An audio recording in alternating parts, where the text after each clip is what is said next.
Okay, surgical management of gunshot wounds. This is something that may be particular to certain countries regarding the volume. And in the United States, the volume of gunshot wounds has been steady. There's been a steady diet of gunshot wounds throughout the years and over the decades. But it has increased lately, and at Grant Hospital, where Dr. Warren and I work, it's a level 1 trauma center and a place where we see a significant amount of this, and we have seen it grow over the years, even in our town of Columbus, Ohio. And so it's something that we're not trained on necessarily in high volumes in our residency programs in the past, but something that we've had to learn a lot about as we go. I do think it's also one of those pathologies and mechanisms that takes a lot of creativity, a lot of acceptance of what you can and can't do. And so in neurosurgery, it does have a certain particular kind of ethos surrounding it. We don't have protocols for it. And in this day and age in evidence-based medicine, a pathology that lacks the types of protocols that we see, say, for spine or for spine trauma management, they just don't exist for this. And so it's something we'll talk about, but like I say, we're not going to be talking necessarily about the protocols that have been established for it. We're going to talk about just how to approach it. And I'm open to questions and to discussion as we go. So in America, gunshot wounds, are part of our day-to-day life now. And in the past, they've been certainly part of our politics, like everything in the world. I showed the two most famous neurosurgical gunshot wounds in our country, to include John F. Kennedy and Abraham Lincoln. Both sustained gunshot wounds to the heads, but both very different types of gunshot wounds. Kennedy's X-ray is here on the right, and it shows that there was, just a large amount of devastation to the skull, the parenchyma, certainly the ventricles, and to the skull base. He was essentially dead on arrival to the hospital. There were some attempts made at CPR. But the neurosurgeon who was on call at Parkland Hospital in Texas that day said nothing to do. Abraham Lincoln, and so this was a large supratentorial injury. Abraham Lincoln, it was a posterior fossa injury, and managed differently. He survived the initial gunshot wound to the head. Different caliber bullet, different power of the weapon that was being used. One was from far away, a sniper-type shot to John F. Kennedy. This was close range by John Wilkes Booth. It was a cerebellar injury. And the physician at the time, at that point, neurosurgery wasn't even a specialty. And the physician at the time who was at the theater was called up to manage this. He noticed there was a large hematoma where the entrance wound was, and he continued to remove the hematoma. When he removed the hematoma, the breathing would resume. So Abraham Lincoln would stop breathing. When the hematoma was removed, breathing would resume. There was likely a hemorrhage causing brainstem compression and a decrease in the respiratory drive. And so there were multiple just finger dissections of these hematomas to evacuate it, as he was then transported to a nearby house where eventually he died. So again, even at that time, it was a matter of doing what you could at the time, addressing the patient's symptoms in the best way you knew how, and not much has changed. And so even since Lincoln's assassination, we may have some better technology, we may have some better tools, we may have better sterile technique, but we don't have better protocols. We just do what we can at the time. Ronald Reagan, there was an attempted assassination, and his press secretary was shot instead, left frontal wound. Kennedy and Lincoln both died for different reasons based on the location of the bullet. This patient survived with deficit. So it was a survivable surgical injury with deficit. But I bring him up because it's a good example of what we see in gunshot wounds. There is the initial injury. There may be even a good attempt at surgical repair. But the complications that go along with it are expected, and there are good ways to manage it. And what are those complications? He had seizures, cerebral spinal fluid leakage. He had to have multiple procedures performed. These are things you just have to expect with gunshot wounds, and so you should never feel like the first attempt at surgically repairing this or debriding it failed, the expectation is that you're going to have to do several operations for several different reasons, manage the patient in the long run. So just some quick statistics. In the United States, we had about 40 to 50,000 gunshot wound visits to the emergency room for about a decade. Since COVID, that's increased to 72,000, and that number has increased since 2020. It's also, I mentioned here, it's a survey of 2,200 hospitals, so these are only the ones that were sampled from those hospitals. So 72,000 injuries, 40,000 of which resulted in death. And to give you some kind of analogy, we were entrenched in a difficult war in Vietnam for over a decade. And it's one of the more devastating recent political affairs in the United States. We lost 70,000 people in that entire war. In this case, we lose 70,000. We have 70,000 injuries a year, 40,000 lost a year to gunshot wounds, and that's just increasing. And then some of the statistics regarding who has guns. In the United States, the majority of the guns are owned by civilians. It vastly outnumbers the amount of guns that are counted for police and military. You can see 400 million guns, 393 million of those are civilian guns. And these are legal guns. I mean, there are also illegal guns in the United States which aren't registered, can't be tracked, and so the statistics, will vary if you add those in. But even without counting the illegal guns in the United States, we have more guns than people.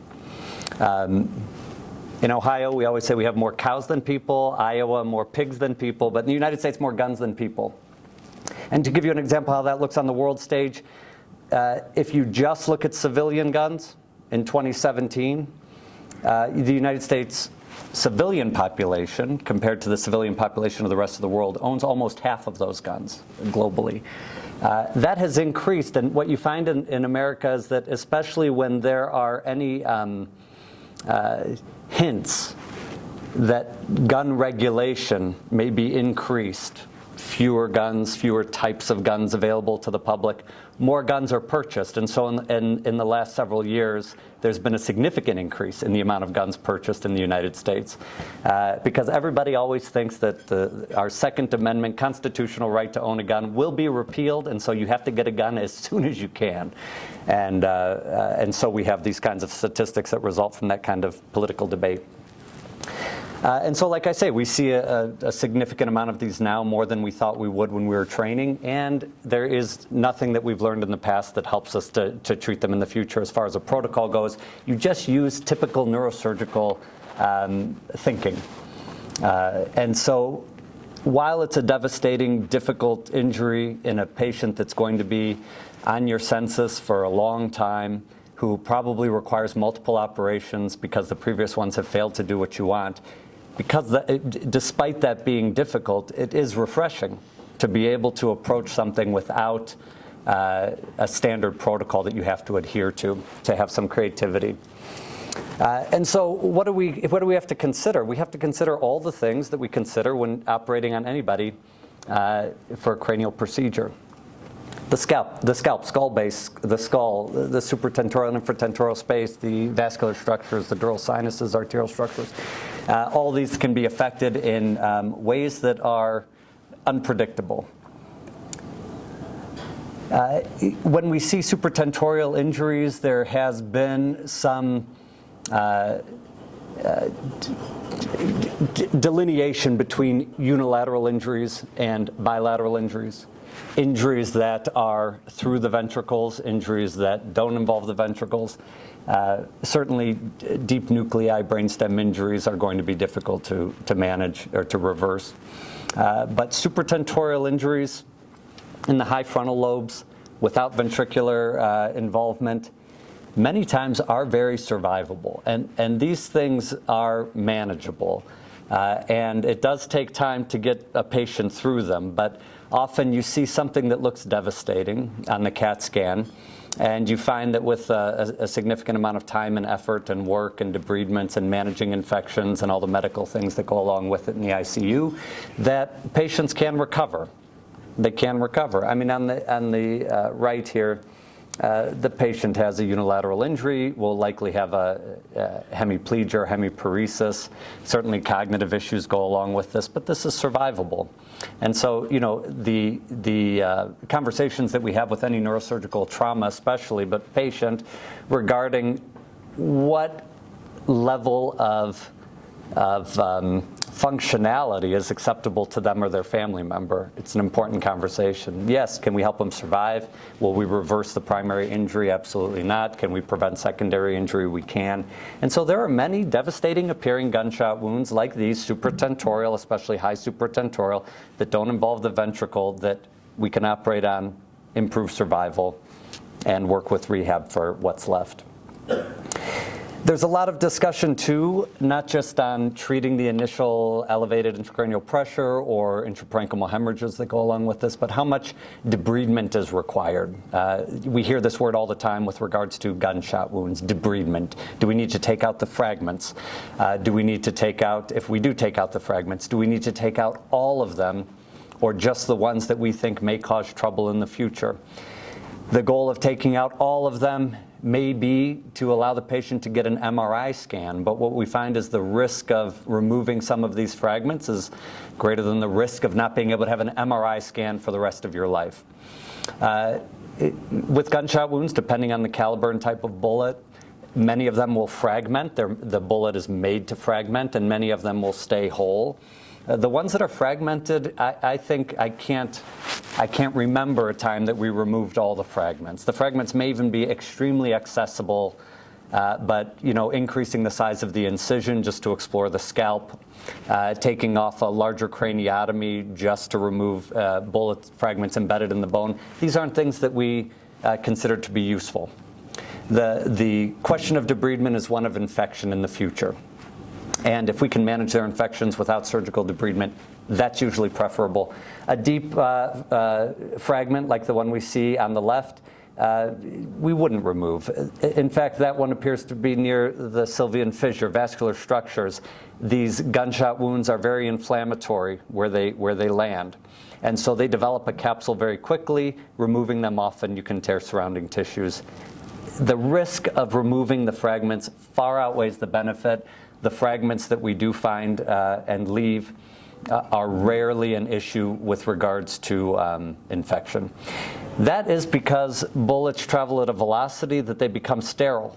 So usually a penetrating wound, say from a sword or a dart, a hammer, a drill, a nail gun, these are the concern for infection is higher because these are unsterile projectiles causing a penetrating injury. In the case of gunshot wounds, the bullet is sterilized by the velocity of the bullet often, and so infection isn't as big of an issue.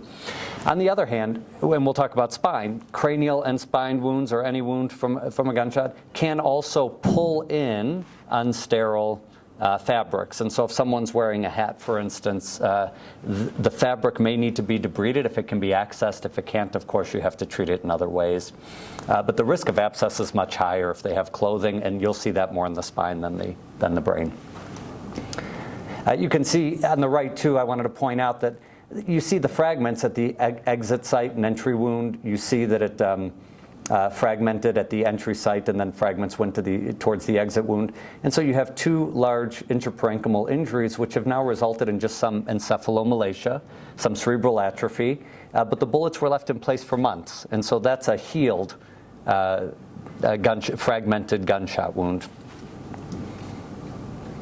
There's also a suicide and execution pattern that you may see, and these are more difficult many times because the trajectory is very intentional. It's very intentional. Abraham Lincoln's shot in the back, for instance, execution style is intentional. You're trying to damage structures that can't be repaired, that can't be rehabilitated. The brainstem obviously is useful, and a through and through ventricular injury from a suicide type pattern is also difficult to repair. And so, this is something which the intention of the shooter isn't as big of a deal, but it is part of the mechanism.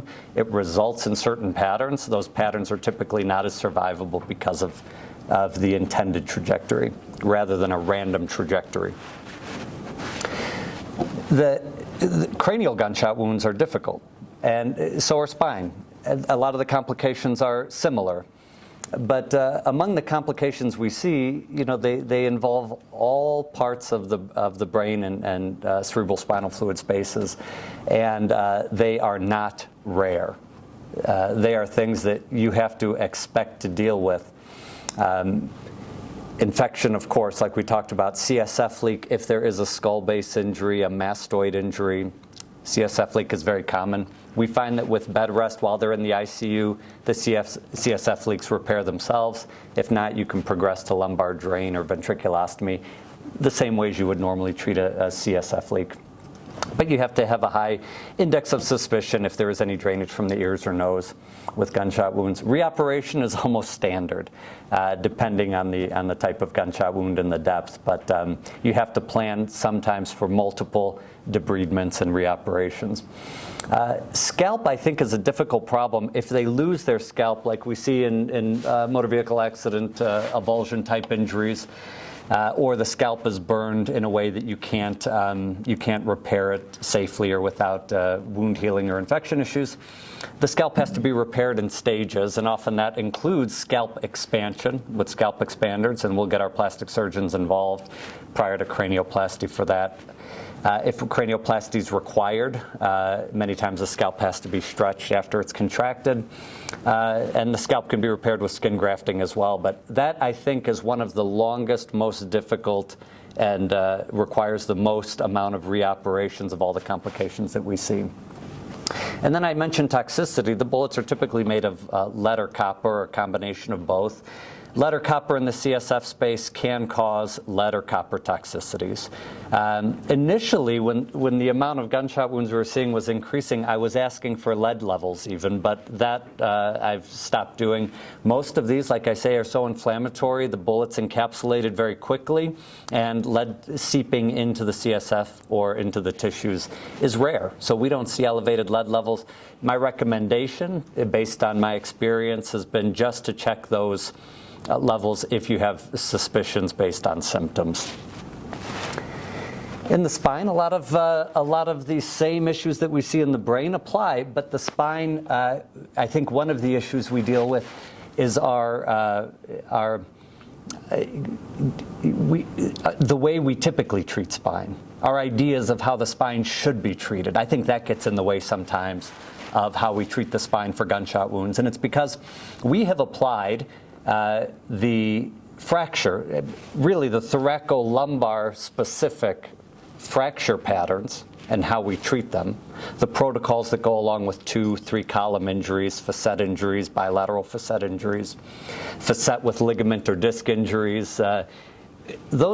We've applied those protocols, those surgical protocols, to other things like gunshot wounds. They were even applied sometimes to pathologic fractures.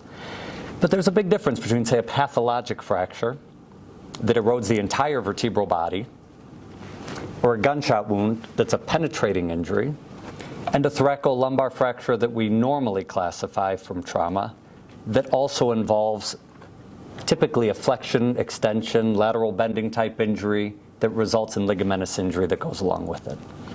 And so if you have no mechanism, like we do in, say, a motor vehicle accident, of flexion, extension, bending, twisting, if you don't have that additional mechanism, a penetrating injury that causes the same type of what we would say is a 3-column injury to the vertebral body and to the posterior elements, isn't as unstable. Gunshot wounds tend to be more stable. So you can have what looks like a very devastating injury to the spine, like this one on the left, that has disrupted the facet entirely, and find that that remains perfectly stable.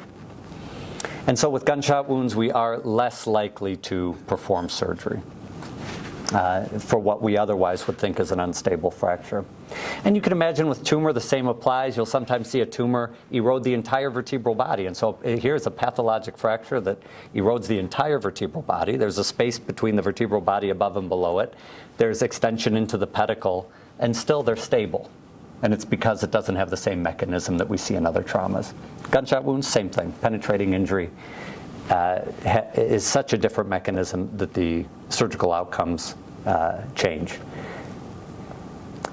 We also have to take into consideration the anatomy and where the bullet is in relation to it. If it's in the canal, and of course the patient's neurologic exam. If it's in the canal and the patient is complete, there are, I think, very few reasons to operate on that. The chance that you will improve their neurologic function is exceedingly low. The risk of surgery is very high because once you open, do laminectomies, you're almost guaranteed to see spinal fluid.